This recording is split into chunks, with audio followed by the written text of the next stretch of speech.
भागलपुर नामक एक गांव में सोहन लाल और उसकी बीवी चमेली रहते थे। चमेली के दो बच्चे थे, सोनू और कोमल। चमेली सगी माँ होने पर भी अपने दोनों बच्चों में बहुत भेदभाव करती थी। चमेली अपने बेटे सोनू से बहुत प्यार करती और वही अपनी बेटी कोमल को बिल्कुल प्यार नहीं करती। सोनू पढ़ाई में बिल्कुल अच्छा नहीं था, वही कोमल पढ़ाई में अव्वल थी। कोमल अपनी कक्षा में हमेशा प्रथम स्थान प्राप्त करती। सोनू का पढ़ाई से कुछ लेना देना ही नहीं था और वो सारी उल्टी हरकतें किया करता। लेकिन चमेली तब भी सोनू को ही प्यार करती और कोमल को नहीं करती। चमेली का ये भेदभाव देखकर कोमल बहुत परेशान रहती और अंदर ही अंदर घुटती रहती। एक दिन कोमल की तबीयत खराब हो जाती है। कोमल को बहुत जोर से बुखार हो जाता है। कोमल तबीयत खराब होने के कारण अपने बिस्तर पर लेटी होती है। तभी चमेली आकर कोमल पर बहुत जोर जोर से चिल्लाने लगती है। ऐ कोमल, तेरे पास कोई काम धंधा नहीं है क्या? जब देखो सारा दिन बिस्तर पर पड़ी रहती है। ये नहीं कि घर का काम कर दूं। चल जल्दी से उठ और बर्तन धो दे, और उसके बाद तुझे कपड़े भी धोने और रात का खाना भी बनाना है। कोमल बेचारी रोते रोते उठती है और घर का काम करना शुरू कर देती है। थोड़ी ही देर में कोमल के पिता सोहन घर आते हैं। कोमल सोहन को देखकर बहुत जोर जोर से रोने लगती है। पिताजी, मुझे बचाओ, मुझसे अब और काम नहीं हो पा रहा, मेरी तबीयत ठीक नहीं है पिताजी। सोहन कोमल के मुंह पर हाथ फेरता है। अरे बेटा, क्या हुआ? तुझे किसने बोला है काम करने के लिए? मुझे बता। अरे तुझे तो बहुत जोर से बुखार है, तू यहाँ काम क्यों कर रही है? पिताजी, मुझे माँ ने बोला है काम करने के लिए। मैं रोज कर देती हूँ, पर आज मुझसे काम नहीं हो पा रहा। मेरी हिम्मत आज जवाब दे रही है। तू यहाँ काम क्यों कर रही है? अरे बेटा, तू चिंता मत कर, मैं तुझे अभी डॉक्टर के पास लेकर जाता हूँ और तुझे दवाई दिलवाता हूँ। सोहन कोमल को गांव के डॉक्टर के पास ले जाता है और डॉक्टर उसे एक हफ्ते तक आराम करने के लिए बोलता है। सोहन घर आकर अपनी बीवी चमेली पर बहुत चिल्लाता है। चमेली, ओ चमेली, किधर हो तुम? तुमने मेरी बेटी कोमल से काम कैसे करवाया? तुम्हें दिखाई नहीं दे रहा इसकी तबीयत खराब है? तुम मुझसे सारा दिन काम करवा रही हो। अब गलती से भी इससे अगर तुमने काम करवाया तो मुझसे बुरा कोई नहीं होगा। जी, मैंने इसे कोई काम करने को नहीं बोला, बल्कि मैं तो चाहती हूँ ये पूरे दिन घर पर बैठकर अपनी पढ़ाई पर ध्यान दे। तुम रहने दो चमेली, मुझे कोमल ने सब कुछ सच बता दिया है। मैं रोज तुम्हारा बर्ताव देखता हूँ अपनी बेटी के साथ। तुम बिल्कुल बदतर तरीके से पेश आती हो इसके साथ। मैं तुम्हें फिर भी कुछ नहीं कहता, तुम्हें तो बस अपने बेटे की लगी हुई है। उसकी सारी बातें मान मान कर तुमने उसे बिगाड़ लिया है और कोमल के साथ तुम बहुत बदसलूकी से पेश आती हो। जी ऐसा नहीं है, आप मुझे गलत समझ रहे हैं। तुम चुप करो, मुझे अब कुछ नहीं सुनना है।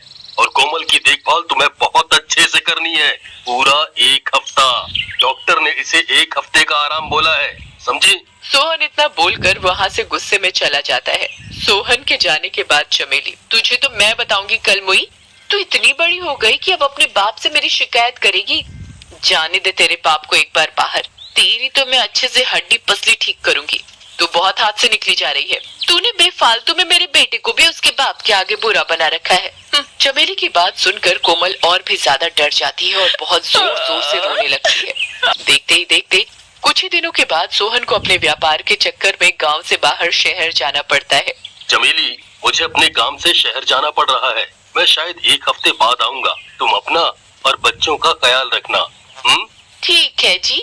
सोहन अपने काम के लिए शहर की तरफ रवाना हो जाता है। ऐ कलमुई कोमल, इधर आ जल्दी। तुझे तो मैं बताती हूँ शिकायत कैसे करते हैं। बहुत बड़ी हो गई है ना तू, जो अपने बाप को मेरी शिकायत लगाएगी। पता नहीं क्यों पैदा हो गई तू। मैंने तो भगवान से बेटा मांगा था, पता नहीं कैसे तू जालिम पैदा हो गई। चमेली सोहन के जाने के बाद कोमल की बहुत पिटाई करती है और उसे खाना नहीं देती। तुझे भूखा रखूंगी ना, जब तुझे खाना नहीं मिलेगा तुझे तब समझ आएगा। चमेली कोमल को खाना भी नहीं देती और रात में घर से बाहर निकाल देती है। कोमल अपने घर के बाहर पेड़ के नीचे भूखी बैठी रोती रहती है। कोमल इस बात से अनजान होती है कि उस पेड़ पर एक चुड़ैल बैठी है और वो कोमल को रोता देख रही है। मेरी माँ मुझे बिल्कुल भी प्यार नहीं करती। मैं भी चाहती हूँ कि मेरी माँ मुझे मेरे भाई सोनू की तरह प्यार करे, पर मम्मी को तो मैं बिल्कुल भी पसंद नहीं हूँ। मैं तो ऐसा कोई काम भी नहीं करती जिससे मेरे माता पिता को दुख हो, पर फिर भी माँ को सोनू ही अच्छा लगता है।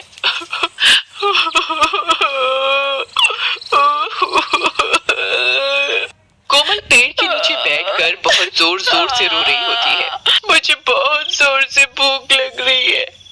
माँ ने आज सुबह से मुझे खाने को कुछ नहीं दिया, मैं क्या करूँ? कोमल का ये हाल देखकर पेड़ पर बैठी चुड़ैल को दया आ जाती है। चुड़ैल पेड़ से उतरकर कोमल के आगे प्रकट हो जाती है। कोमल चुड़ैल को देखकर और डर जाती है और जोरों से रोने लगती है। अरे तुम मुझसे डरो मत, तुम चुड़ैल हो, भागो यहाँ से। तुम यहाँ मेरे पास क्या कर रही हो? कोमल चुड़ैल से डर जाती है और वहाँ से भागने लगती है। चुड़ैल ये देखकर मायूस हो जाती है और जोर जोर से रोने लगती है। कोमल चुड़ैल को रोता देखकर रुक जाती है। अरे तुम क्यों रो रही हो चुड़ैल? मैं किसी का भी भला करने के लिए सोचती हूँ तो वो इंसान मुझसे डर कर भाग जाता है। मतलब मैं तुम्हारी बात कुछ समझी नहीं। अरे अब तुम्हारी बात देख लो, तुम पेड़ के नीचे बैठकर रो रही थी। मैंने तुम्हारी सारी बात सुनी और मुझे तुम्हारी बात सुनकर दया आ गई। तुमने कहाँ सुनी मेरी बात? तुम जिस पेड़ के नीचे बैठकर रो रही थी, मेरा उसी पेड़ पर वास है, वहीं ऊपर बैठकर मैं सुन रही थी।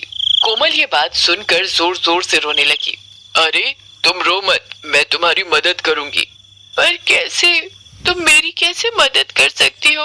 मैं तुम्हारी मम्मी को सबक सिखाना चाहती हूँ। वो खुद एक औरत होकर एक लड़की को इतना सता रही है, वो भी अपनी बेटी।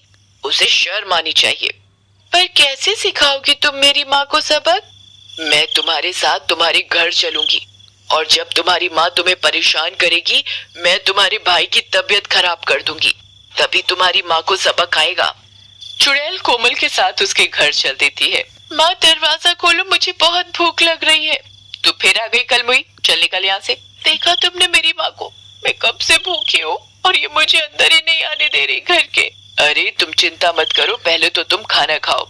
चुड़ैल कोमल के आगे विभिन्न तरह के खाने प्रकट कर देती है। कोमल पेट भरकर खाना खाती है। कोमल खाना खाने के बाद, क्या मैं आपको माँ बोल सकती हूँ? मेरी सगी माँ तो अच्छी नहीं है, आप ही मेरी इतनी मदद कर रही हो, क्या आप मेरी सौतेली माँ बनोगी? कोमल की ये बात सुनकर चुड़ैल की आंखों में आंसू आ जाते हैं। हाँ बेटा, बिल्कुल, तुम मुझे माँ बोलो और तुम बिल्कुल चिंता मत करो, मैं तुम्हारी माँ को जरूर बहुत अच्छा सबक सिखाऊंगी। इस औरत ने तुम्हें खाने को नहीं दिया ना, देखो अब मैं क्या करती हूँ। चुड़ैल कोमल के घर के अंदर चली जाती है और अपनी शक्तियों से उसके भाई सोनू को बीमार कर देती है। देखो इस औरत का बेटा सोनू अंदर कितने मजे से बैठा है और वो बेचारी लड़की को घर से बाहर निकाल रखा है और वो कितनी भूखी थी। मैं अब इसके बेटी के पेट में ऐसा दर्द करूंगी कि ये दोनों ही याद रखेंगे। देखते ही देखते चमेली के बेटे सोनू के पेट में दर्द शुरू हो जाता है। माँ, मेरी तबीयत खराब हो रही है। माँ, मेरे पेट में दर्द हो रहा है बहुत जोर से। अरे कैसे कैसे मेरे बच्चे की तबीयत खराब हो रही है? चल बेटा, तुझे डॉक्टर के पास लेकर चलती हूँ। चमेली अपने बेटे को हॉस्पिटल लेकर जाती है। वो डॉक्टर उसको दवाई भी देता है लेकिन उसकी तबीयत ठीक नहीं होती। देखते ही देखते सोनू की तबीयत चुड़ैल और खराब कर देती है। सोनू को बहुत जोर से बुखार हो जाता है। सोनू की यह हालत देखकर चमेली बहुत परेशान हो जाती है और बहुत जोर से रोने लग जाती है। हाय मेरे बेटे को पता नहीं क्या हो रहा है, हाय उसकी तबीयत खराब पर खराब हो रही है। ये जरूर उस कलमुई कोमल की बद्दुआ लगी है, उसके चक्कर में मेरा बेटा भुगत रहा है।